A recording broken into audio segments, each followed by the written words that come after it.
কালি কুচি, কাঁচামরিচ, স্বাদ মতো লবণ,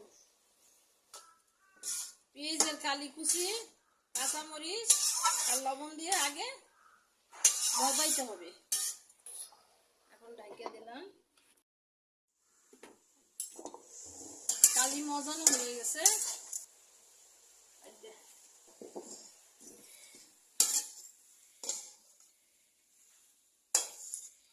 গ্রামীণ কয়েক গোটা জিরা,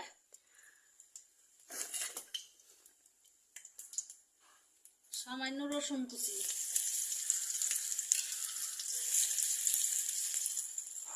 সামান্য পেঁয়াজ কুচি,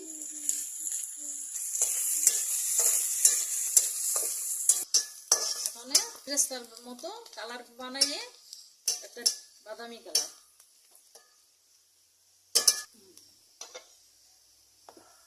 একটা দেশি মুরগির ডিম, দেশি মুরগির ডিম দিলে স্বাদ বেশি হয়।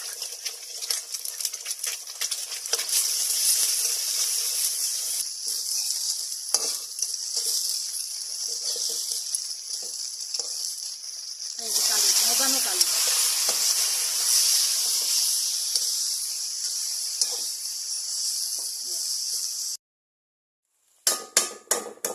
কালি ভাজি করা শেষ হয়ে গেছে, এখন নামিয়ে ফেলবো। শেষ হাত হয়েছে কালি ভাজি। এবার তোমাদের জন্য ভিডিও বানানো আমার, তোমরা দেখে একটা লাইক শেয়ার কমেন্ট করে দেবা। রান্না শেষ।